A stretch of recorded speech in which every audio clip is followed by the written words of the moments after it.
Hello, I'm going to read you one of my favorite books.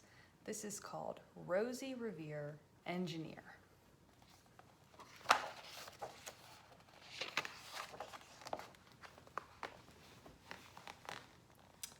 This is the story of Rosie Revere, who dreamed of becoming a great engineer. In Lila Greer's classroom at Blue River Creek, young Rosie sat shyly, not daring to speak.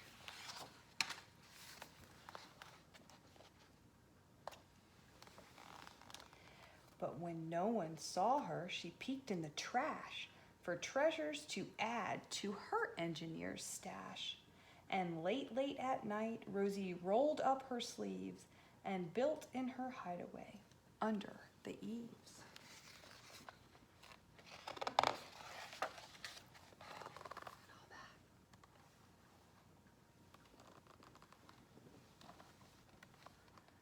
Alone in her attic, the moon high above, dear Rosie made gadgets and gizmos she loved. And when she grew sleepy, she hid her machines far under the bed where they'd never be seen. I wonder why she hid them. When Rosie was young, she had not been so shy. She worked with her hair swooping over one eye and made fine inventions for uncles and aunts, a hot dog dispenser and helium pants. Oh, what is that?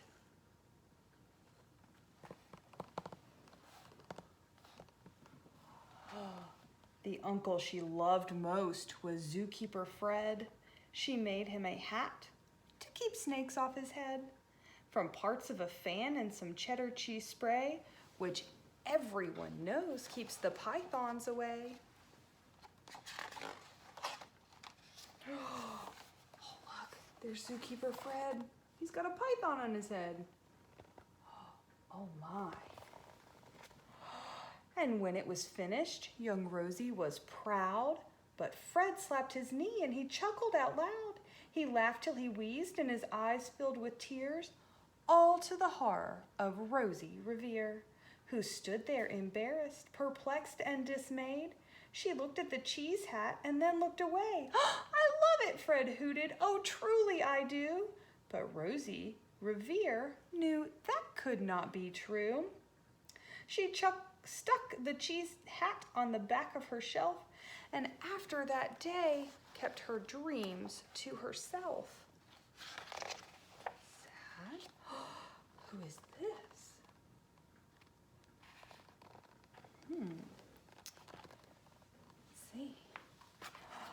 And that's how it went until one autumn day, her oldest relation showed up for a stay. Her great-great-aunt Rose was a true dynamo who'd worked building airplanes a long time ago. She told Rosie tales of things she had done and goals she had checked off her list one by one. She gave a sad smile as she looked to the sky. The only thrill left on my list is to fly, but time never lingers as long as it seems. I'll chalk that one up to an old lady's dreams. Oh.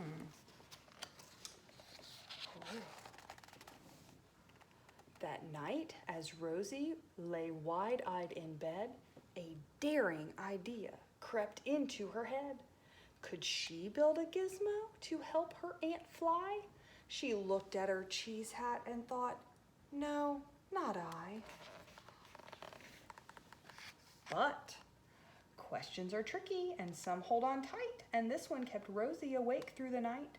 So when dawn approached and red streaks lit the sky, young Rosie knew just how to make her aunt fly. Ooh. She worked and she worked till the day was half gone, then hauled her cheese copter out onto the lawn to give her invention a test just to see the ridiculous flop it might turn out to be.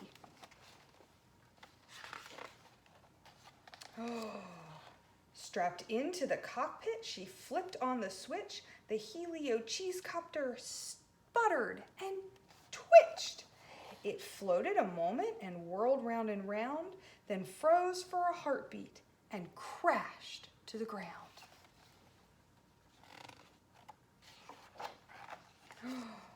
Then Rosie heard laughter and turned round to see the old woman laughing and slapping her knee.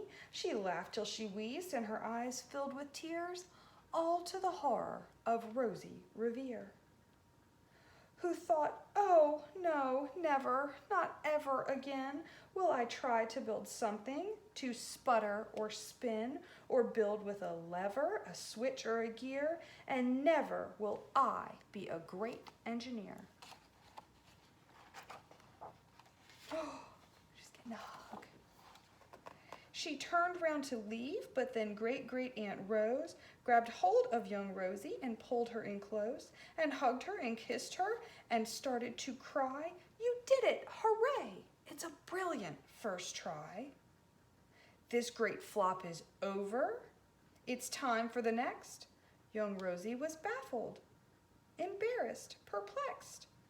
"I failed," said dear Rosie. "It's just made of trash. Didn't you see it? The cheesecopter crashed." "Yes," said her aunt, "it crashed, that is true, but first it did just what it needed to do.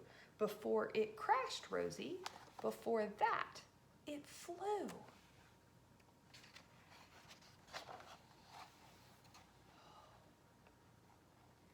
"Your brilliant first flop was a raging success. Come on, let's get busy and on to the next."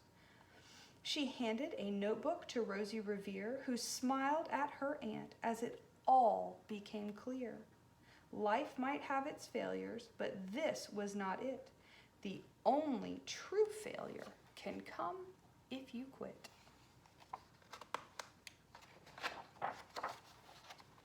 They worked till the sun sneaked away to its bed.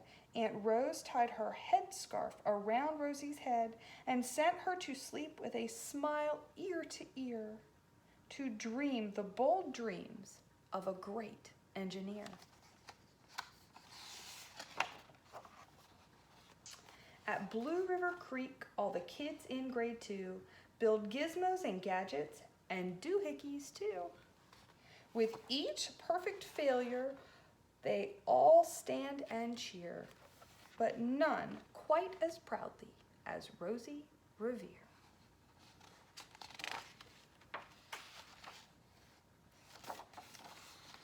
At the end, it has a historical note. During World War II, millions of women in the United States, the United Kingdom, Australia, Canada, New Zealand, the Soviet Union, and other allied nations worked to provide the food and equipment needed for the war effort. Some worked on farms to grow food for troops. Others built ships, airplanes, tanks, and jeeps. With the help of many women, American factories produced more than 300,000 aircraft, 86,000 tanks, and 2 million army trucks during the war. In the United States, these women were represented by Rosie the Riveter, the scarf-wearing fictional character whose slogan was, "We can do it."